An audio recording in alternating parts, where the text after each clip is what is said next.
ನಾನು ಇವ್ರದ್ದು ಫ್ಯಾನ್ ಆಗೋಗಿದ್ದೀನಿ. ಯಾಕಂದ್ರೆ ಇವ್ರ ಸ್ಮೈಲು, ಇವ್ರ ಸ್ಟೈಲು ಈಗಿನ ಕಾಲದಲ್ಲಿ ಯಾರು ಇಲ್ಲ ಈ ತರ ಹೀರೋ.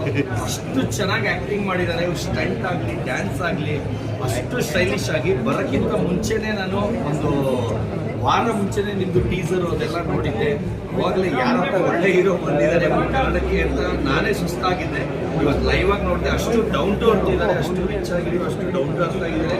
ಆಕ್ಟಿಂಗ್ ಫಸ್ಟ್ ಟೈಮು ಅಷ್ಟು ಚೆನ್ನಾಗಿ ಮಾಡಿದ್ದಾರೆ ಮೂವಿಲಿ, ತುಂಬಾ ಚೆನ್ನಾಗಿದೆ. ಕಾರ್ತಿಕ್ ಮಹೇಶ್ ಸರ್ ಅಂತೂ ವಿಲನ್ ಕ್ಯಾರೆಕ್ಟರ್ಗೆ ಏಳು ಮಾಡಿಸ್ತಿದ್ದಾರೆ, ಟೆರರ್ ಆಗಿದ್ದಾರೆ. ಆಮೇಲೆ ಮೇಡಮ್ ಇಬ್ರು ತುಂಬಾ ಚೆನ್ನಾಗಿ ಮಾಡಿದ್ದಾರೆ. ಮೂವಿ ಅಂತೂ ಒಂದು ಫ್ಲೋ ಅಲ್ಲಿ ತುಂಬಾ ಸಸ್ಪೆನ್ಸ್ ಆಗಿ ತುಂಬಾ ಚೆನ್ನಾಗಿದೆ. ಯಾಕಂದ್ರೆ ಅವ್ರ ತಂದೆನ ಅಷ್ಟು ಒಳ್ಳೆ ತರ ತೋರಿಸ್ಬಿಟ್ಟು ಅವ್ರನ್ನೇ ಇದು ಮಾಡ್ತಾರೆ. ಅದು ತುಂಬಾ ಬೇಜಾರಾಯ್ತು. ಯಾಕಂದ್ರೆ ಇವರಪ್ಪ ನನಗೆ ತುಂಬಾ ಬೇಜಾರಾಯ್ತು.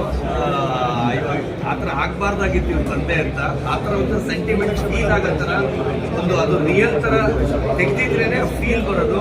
ಡೈರೆಕ್ಟರ್ಸ್ ಅಂತೂ ತುಂಬಾ ಚೆನ್ನಾಗಿ ತಗೊಂಡೋಗಿದ್ದಾರೆ ಮೂವಿನ.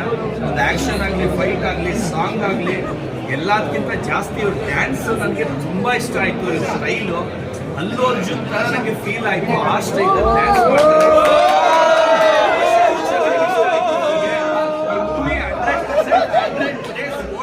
ಗ್ಯಾರಂಟಿ ಎಲ್ಲರೂ ಥಿಯೇಟರ್ಗೆ ಬಂದು ನೋಡಿ. ಎಲ್ಲರಿಗೂ ಕೇಳ್ಕೊತೀನಿ, ಈ ಥರ ಹೊಸ ಪ್ರತಿಭೆನ ಬೆಳೆಸಿ. ನನಗೆ ನೀವು ನನ್ನ ಮಕ್ಕಳು ಸರ್ರಂತೂ 3 ಸಲ ಕರೆದ್ರು ಬಂದಿಲ್ಲ. ಅವ್ರು 1 ಸಲ ಕಾಟಾಚಾರ ಕರೆದ್ರು ನಾನು ಇವತ್ತು ಬಂದಿದ್ದೆ.